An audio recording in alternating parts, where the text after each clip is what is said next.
महाराष्ट्रामध्ये जिकडे कारवाई होत असेल तिकडे आम्ही सगळीकडे आम्ही त्या स्टुडंटच्या पाठीशी आहोत. कुठेही काही होणार नाही त्यांना, याची गॅरंटी आम्ही घेतो. हे जे तुम्ही जे पाठवतायत पोलीस की दररोज काहीतरी एक नोटीस येईल, घाबरायची गरज नाहीये. 0 FIR आहे. आम्ही तुमच्या पाठीशी आहोत.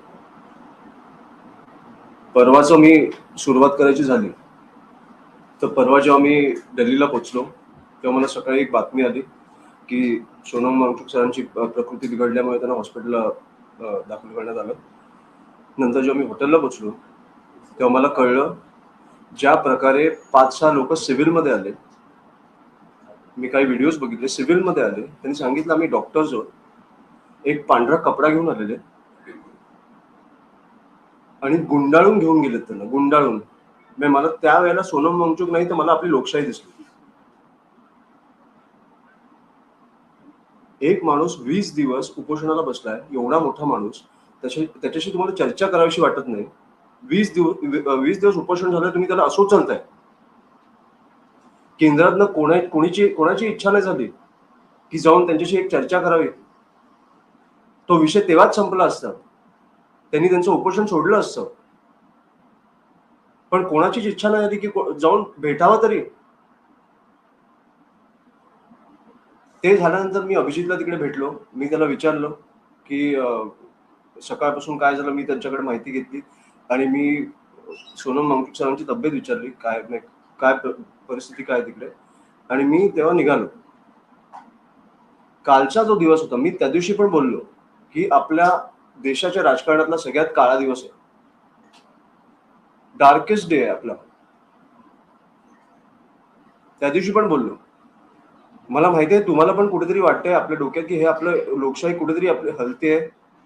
ह्या लोकांना सत्तेचा माज डोक्यात गेलाय आणि असा माज काय हे मला कळत नाहीये. कारण शेवटी 29ला आमच्या हातात असणार आहे तुम्हाला बसवायची तिकडे ताकद की नसणार आहे. ज्या लोकांनी तुम्हाला तिकडे बसवलंय त्यांची तुम्ही ही परिस्थिती केली आहे. काल मी सगळं संपूर्णपणे बघितलं. तुम्ही टिअर गॅस फेकताय लोकांवर, तुम्ही लाठीचार्ज करताय. मी दिल्लीचा एक व्हिडिओ बघितला. दिल्लीच्या एका काठीमध्ये तुम्ही खिळे घुसवले होते पोलिसांनी. मला माहित नाही तुमच्याकडे आलाय की नाही. तो खिळे घुसवले होते आणि त्याच्याने मारत होते लोकांना. हे दहशतवादी आहेत, हे आतंकवादी आहेत. नीटच्या पेपर लीकमुळे 20 मुला मुलींनी आत्महत्या केली आहे. त्याच्यासाठी हे सगळं चालू आहे. त्याला तुम्ही खिळे घुसवून लोकांना मारताय.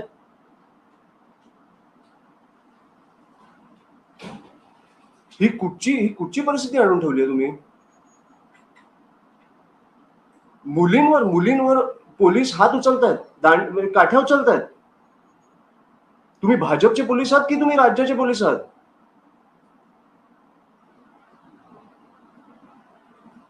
ज्या तुम्ही निवडणुकीला ज्या वेळेला तुम्हाला लाडकी बहीण सुचते ती गेली लाडकी बहीण, फक्त तुम्हाला प्रश्न विचारला म्हणून. ही कुठची परिस्थिती आणली आपण. हे काय, मला बघून भीती वाटली, राग वाटला. मला काय करायचं, मला बोलायचं कळत नाही.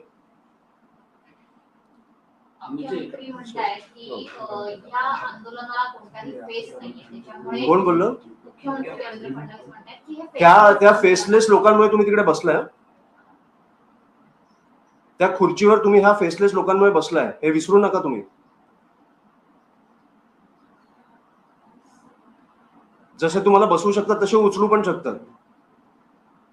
कुठे गेले आता भाजपचे प्रवक्ते, कुठे गेले सगळे सकाळी बोलणारे. ह्या विषयावर बोलावंसं नाही वाटत त्यांना. नीच राक्षसी प्रकारचं राजकारण चालू आहे, खूप भीषण चालू आहे. हे तुम्हाला माहिती आहे. तुम्ही आणि इन जनरल मला वाटतं की सगळे पक्ष सोडा, सगळे राजकारणी सोडा, पत्रकारांना जरी फ्री हँड मिळाला ना तुमच्या डोक्यातल्या गोष्टी दाखवायला, तुम्हाला जे पाहिजे ते दाखवायला, तरी तुम्ही त्यांना घरी बसवा. हा मला माहितीये तुम्हाला फ्री हँड नाहीये, तुमच्यावर प्रेशर आहे, हे मला माहितीये. पण हे खूप नीच प्रकारचं चालू आहे काहीतरी. एकंदर पाहायला गेलं सगळ्यात महत्वाचं की आंदोलन दिल्लीलाही सुरू आहे, मुंबईतही सुरू आहे. पण जिकडे आंदोलन करायला गेलं तिथंच लोकांना उचललं जात आहे. तर आंदोलनाची मला- ताकदच आपण सर्वसामान्य दिल्लीचं तर मी तुम्हाला विकृती सांगितली, मुलींचे कपडे फाडले, काठ्यांमध्ये खेळ ठोकून लोकांना मारले, टिअर गॅस फेकलाय, आणि हे पार्लमेंटच्या बाहेर जिकडे पंतप्रधान आत होते. मुंबईचं मला फक्त एवढंच बोलायचं, महाराष्ट्राचं एवढंच बोलायचं की पोलिसांनी कुठेतरी सहानुभूती दाखवावी. तुमच्यावर प्रेशर आहे मला माहिती आहे, पण तुम्ही जेव्हा आंदोलनास्थळी जाता तुम्हाला कळलं पाहिजे की तो आतंकवादी नाहीये, हा एका विषयासाठी भांडतोय. त्याला त्याच्याशी कसं वागलं पाहिजे, की कसं काय काय केलं पाहिजे. तुम्ही स्टुडंट्सना घाबरवताय. मी सरप्राईज्ड आहे, ज्या सरकारला लोकांनी एवढ्या प्रेमाने बसवलं, एवढं बहुमत दिलं, ते सरकार आज लोकांची असं वागतंय. नीट हे आता मी तुम्हाला सांगतो, हे अख्ख्या देशभर पेटणार, हे शांत बसणार नाहीत लोक. सरकारमधलेच प्रतिनिधी म्हणतात, सदाभाऊ खोतांचं आजचं स्टेटमेंट आहे की आंदोलन करणारे काही दहशतवादी देखील होते. इतकंच नाही तर दहशतवादी होते. धर्मेंद्र प्रधान यांचा राजीनामा झाला नाही पाहिजे असं ते म्हणाले सदाभाऊ खोत. आंदोलकांमध्ये दहशतवाद्यांचं आंदोलन होतं. इंडी आघाडीच्या सहकार्याने दहशतवाद्यांचं आंदोलन इंडिया होतं. आघाडी देखील दहशतवाद्यांना सपोर्ट करते अशा अर्थाचं लिखाण आहे. हे सगळे दहशतवादी आहेत जे उतरले ते.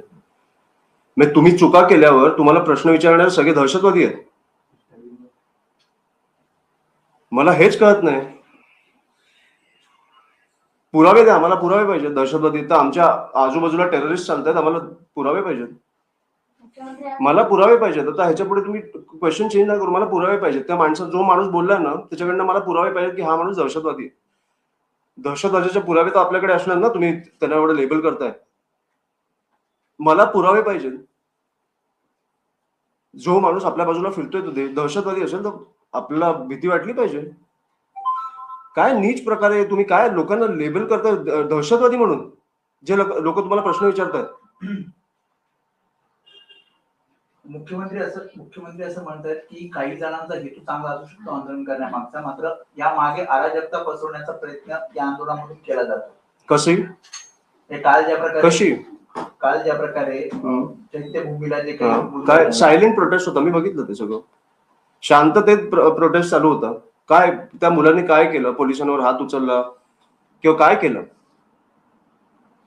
मला वाटतं पोलिसांनी पण काळजी घेतली पाहिजे थोडी या मुलांची. 20 लोक गेली आहेत, त्याच्यासाठी अख्खा प्रश्न उभा राहिलाय. आणि आज हा नाही राहिला आणि ह्या माणसांनी राजीनामा नाही दिला तर अशाच निर्लज्जपणे सगळं कारभार चालू राहणार. एक एक्झाम्पल आपण सेट केलं पाहिजे. आणि मी खरंच सांगतो, भाजप जे करतंय आज त्यांनी हे भोगायला पण तेच असणार, कारण कधीतरी ते विरोधी पक्षात असणार. खूप चुकीचा पायंडा पाडलाय. सर, गेल्या 11 वर्षात आपण जर बघितलं तर मोठमोठाली अनेक आंदोलन झाली. दिल्लीच्या नंतर झाली. दिल्लीच्या वेशीवरती शेतकऱ्यांना रोखलं गेलं, त्यांच्यावर देखील जी काही परिस्थिती होती आम्ही ती बघितली. कारण तीच परिस्थिती त्यावेळी देखील शेतकऱ्यांच्या बाबतीत होती. नेमकं हे सगळं होत असताना यांना निवडून तरी देतं कोण, आणि येत्या काळात मतदारांना काय आवाहन कराल? नाही, येत्या काळात आता मला 3 वर्षात काय परिस्थिती असेल मला माहित नाही. हे काहीतरी क्रिएट करतील. पण माझं फक्त एवढंच म्हणणं आहे की भरकटू नका. हे विषय लक्षात ठेवा. ते 4 वर्ष तुमची मारतात आणि 1 वर्ष तुमच्या प्रेमात असतात. खरे दहशतवादी ही सरकार आहे. आणि हे आता देशभर पेटणार, एवढंच मी तुम्हाला सांगतो. धन्यवाद.